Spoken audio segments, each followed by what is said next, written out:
Today, before we go to sleep, we will study Chapter 20 of the book Grow Rich While You Sleep by Sweetland, which was originally published in 1962. This recording is a treasure trove of insights for your personal development. These insights can be effortlessly absorbed by your mind and later reactivated during your slumber. To gain a deeper understanding of this revolutionary method, please refer to the channel's introductory video. Now, find a comfortable seated position. Inhale deeply into your abdomen, and as you exhale, release any tension. Take a moment to breathe in and breathe out.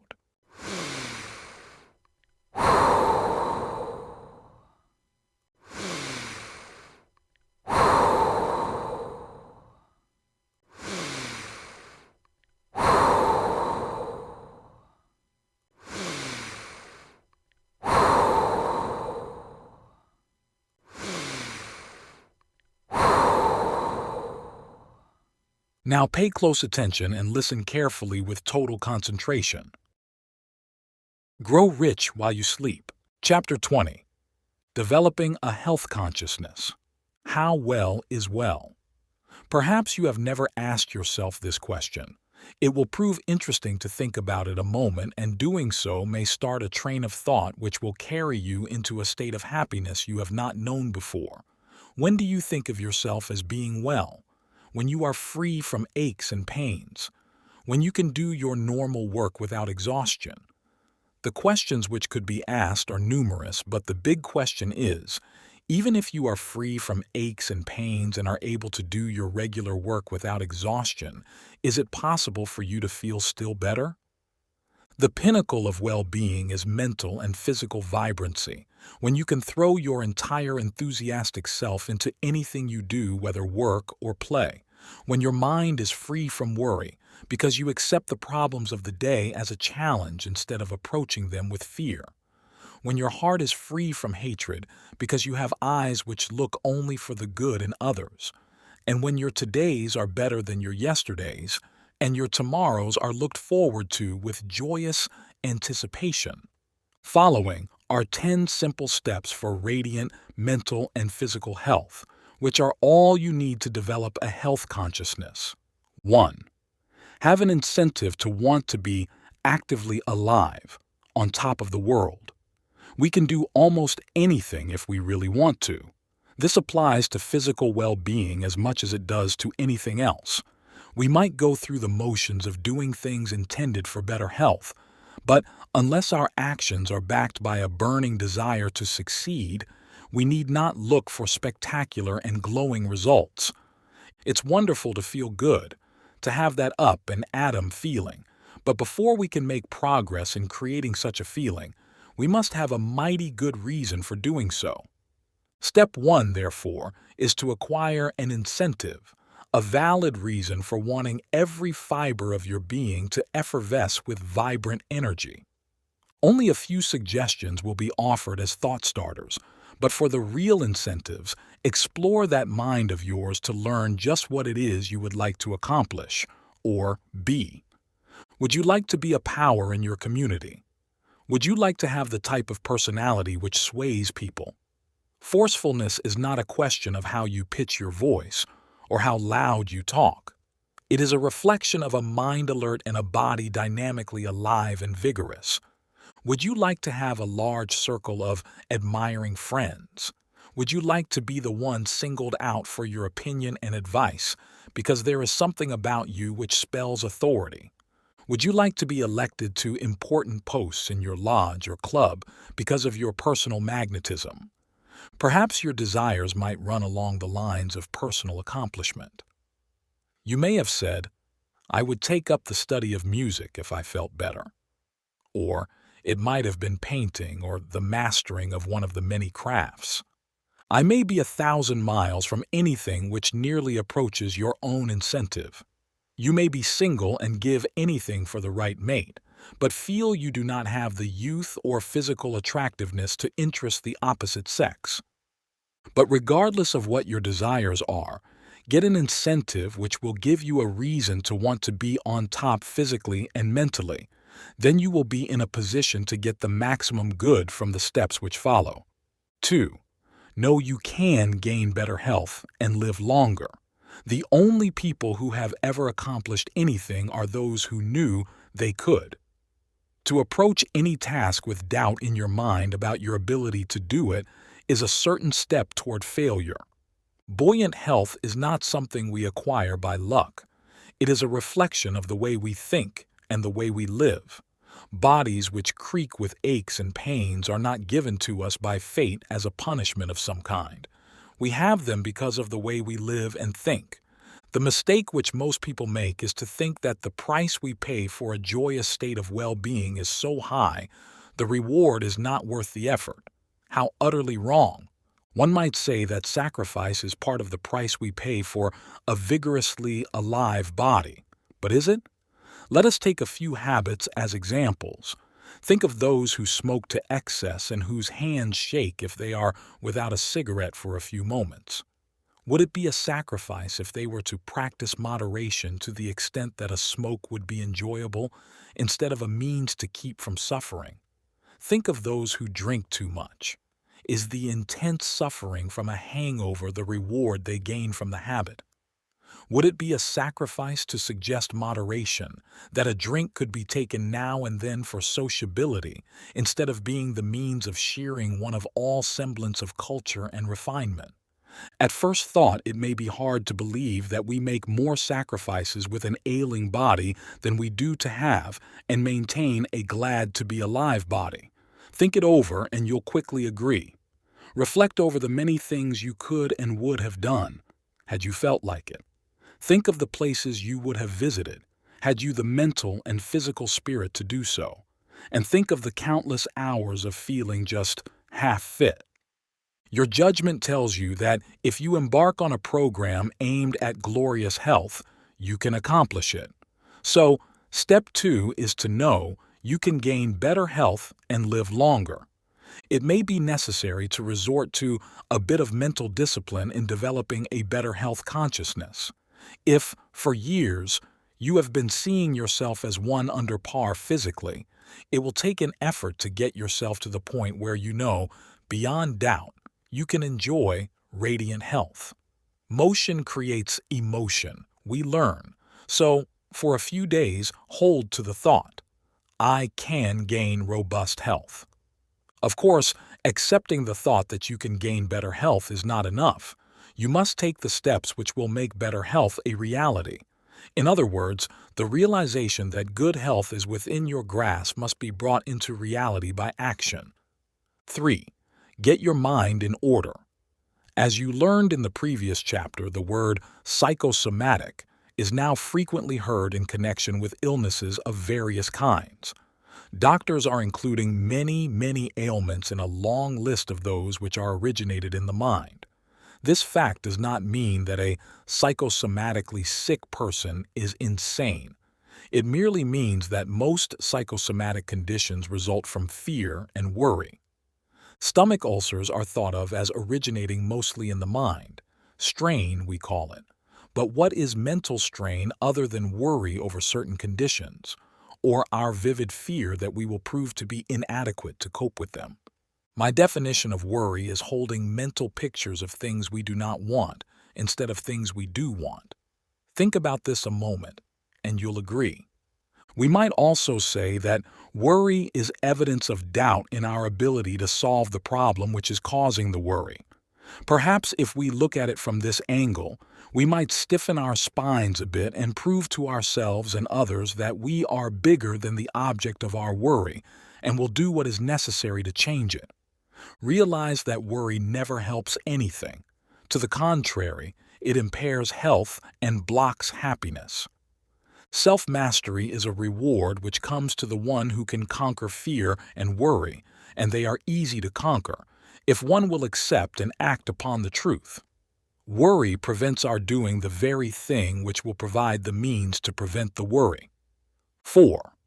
Learn the things you should and should not do. A sage once said, "Success comes from doing the things you know you ought to do, and not doing the things you know you ought not to do." It could wisely be said that invigorating health would result from following this sane advice. But of first importance is to know exactly what you should and should not do. Where can this vital information be obtained? The moment we become imbued with any thought, we become almost a magnet for information on that subject. We are attracted to books and periodicals covering various phases of it. Our minds and thoughts dwell upon it. A fault discovered is half overcome, I learned when just a boy. I believe if I were to take exuberant health as an objective, the first thing I would want to know is the condition of my body at present. I would, therefore, let my doctor give me a head-to-toe examination, so I would learn many of the things I should and should not do regarding my physical being. An architect visualizes his ideas as they come to him. At his drawing board and with his instruments, he develops his thoughts objectively. Since we are architects of our own beings and affairs, it would be well to begin by listing those things we should and should not do in our pursuit of glowing health. A plan of action should be conceived which would include activity on the things we should do and discipline in avoiding the things we should not do. Naturally, our program of action will include supervision over the food we eat. But here and now, let me say that eating for robust health does not mean giving up the things you like in favor of those you do not enjoy. Vitamins and minerals are as essential to vibrant health as light and water are to plants. To have a deficiency of either vitamins or minerals means living in a body under par physically, one which will break down many years before it should. A startlingly large percentage of people suffers from malnutrition, not because they are eating too little, but because the foods they do eat are deficient in the elements necessary for health. Selecting a diet of items recognized for certain vitamins and minerals is no assurance that they are being obtained. Good virgin soils hold an abundance of the minerals essential to good health, but in all parts of the country, these minerals are being used up much faster than nature, or the farmer can put them back again. They are used up by overcropping, carried away by erosion, washed out by rains. Vitamins are not food. They do not turn into blood, flesh, and bone, or supply energy with their substance as foodstuffs do. They act instead as important links in the chemical processes by which the body turns food into tissues, removes waste products, and produces energy. Without vitamins, these vital processes could not go on. Selecting food with care is always a wise precaution, but the one determined to have scintillating, glad-to-be-alive health will not risk getting all essential elements from foodstuffs presumed to contain them, but will make certain of a balanced diet by adding food supplements obtained from a reliable source. 5. Develop an enthusiasm to do and not to do. Acquiring the facts just given is essential in reaching our objective, radiant mental and physical health. But merely acquiring this information is not enough. We must develop an enthusiasm for carrying through, for putting into operation the plans which will ensure radiant health. There is one word, common to most of us, which has been responsible for many of our failures in life. That word is tomorrow. How often do we learn of something which would be of help to us, and we resolve to do it? Tomorrow? And of course, tomorrow never comes. If you have been reading with a serious mind, you are enthusiastic right now. You are beginning to see vistas of thrilling happiness with a sparkling mind backed by a dynamic body. Problems which have heretofore been worries to you now appear as challenges. But as you peep behind the curtain and envision your new future, do not allow procrastination to make you think of tomorrow as a starting point. Start right now, the moment you lay this book aside. The start need not be a physical one, doing something the eyes can see. The start can be your resolve, your resolution that, since your rightful heritage is vibrant mental and physical health, you, from this moment onward, will do everything within your power to make it a part of your existence. 6. Take years off of your life through your actions. Motion creates emotion. The men and women who make pals of their children and who enter into the activities of youth will remain young far longer than the parents who live like traditionally old-fashioned mothers and fathers. We can't act young without feeling young. And when we feel young, we are putting the processes of nature to work toward making us young. Dancing, swimming, rowing, hiking are a few of the activities which promote physical well-being. But right here, in connection with these pastimes, there is a thought of considerable importance. Do not do anything merely because you think it will be good for you. Since, as we learned in Step 2, there is a definite relationship between mind and body, learn to like the things you do. If you dance, enjoy it to the fullest extent, and you will gain from the combination of psychological and physiological benefits. This holds true with all other forms of exercise. The more you like them, the greater will be your benefit.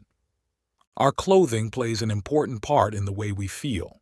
If we wear drab garments, we do not feel as gay as when we dress colorfully.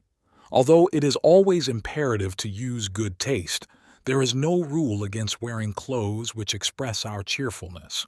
What did you enjoy doing 10, 20, or perhaps 30 years ago? Try to renew your interest in it. You may find the years literally rolling off your age as you do so. 7. Go on a mental diet. Again, referring to psychosomatic ailments, those physical conditions which emanate from mind, I would dare to say that a mental diet is more important than a physical one. As you have been learning throughout this book, negative thoughts produce negative reactions. An old philosopher once said, "Seek thy comrades among the industrious, because the idle will sap thy energy from thee." Whether or not this is true, remember some of the visits you have had with those whose conversation is confined to subjects of gloom and disaster. Remember how gloomy you were when you left them? On the other hand, think of time spent with the optimistic, hopeful ones, and you will remember feeling inspired and wanting to do big things yourself. Discipline yourself to think in terms of health and happiness. Select reading matter which will encourage you to climb to greater heights. Do not indulge in negative conversation.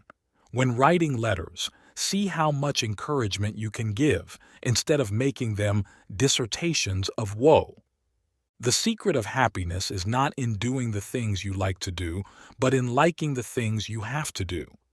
The acceptance of this thought will be a forward step in your mental diet. In Step 5, you determine to abandon the word tomorrow from your vocabulary as far as procrastination is concerned. This definitely applies to your mental diet. You are on it right now. 8. Teach others how to have radiant mental and physical health. It is true that happiness comes from giving happiness, and that to teach others how to gain radiant mental and physical health would make us extremely happy. There is, however, another reason for the suggestion given in this step. We cannot successfully teach anything to others without setting an example. It would be incongruous to tell others how to be joyfully alive and exuberant if we were to drag ourselves along looking only half alive. We want to show what life means to us, so that it will be an inspiration for others to follow our example. Since charity begins at home, persuade the various members of your family to join with you in attaining radiant mental and physical health. Start a movement among those with whom you work, not only for the good you will be doing them, but for what it will do for you. Practically everything we do in life is based upon habit. We live according to the habit patterns we have created. Some habits are good, some are not. In following Step 8, you are unconsciously training yourself to create and live according to new and highly beneficial habit patterns. 9. Live correctly. These two words could lead you into many different avenues of thought. They could refer to your food, to your habits, to your whole mode of living. Let your conscience be your guide is the meaning I wish to convey. To talk about our relationships with others may seem a far cry from the rudiments of good health, but psychologists know that the things we do that challenge our self-respect are reflected in our physical condition. A person who is not dependable never enjoys the vibrant health common to the one who is respected for his dependability. An unpunctual person is not on top of the world physically. Why? Because something psychological is disturbing him within. Subconsciously, he loses a certain amount of self-respect, and a psychosomatic illness is usually the result. In connection with step 9, I cannot neglect disposition. One with a bad disposition never enjoys vigorous health. Pages could be written proving how a bad disposition undermines happiness and success, but for its effect on your health, ask your doctor. Ask him to explain how anger actually releases a poison in the bloodstream which retards the digestion and encourages any one of a long list of maladies. Anger and reason do not go together, as evidenced by the fact that when we are angry, we say and do many things we later regret. You can see, therefore, that by giving in to anger, you are literally retarding your progress and doing immeasurable harm to your physical being. 10. Be happy. A prominent and successful doctor once said that a happy person is seldom ill, but that when he is, he responds to treatment much faster than other people. You will have no difficulty in agreeing with this doctor if you will reflect a moment. You know you feel much better, physically, when you are happy than you do when you are sad and depressed. You also know that when you are not quite up to par and something happens to cause great elation, you at once feel better. This will show you why the two words "be happy" make a fitting conclusion to these 10 steps for radiant mental and physical health. Happiness comes from within. You now have, and always will have, all the happiness there is. To be happy is merely to express happiness, and to express happiness is to take a great step forward toward acquiring inexhaustible, glowing health. You now have the 10 steps, but this is only the beginning. From this moment onward, they are to become a part of your daily routine. Think about them, practice them, live them. A new and incredibly joyous life awaits you. End of chapter 20. Take a moment to breathe in and breathe out.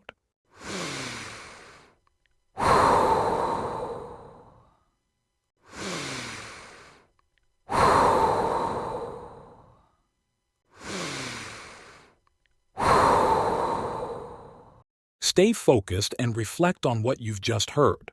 In the comments section, share the main message or key takeaway you've gleaned from this recording.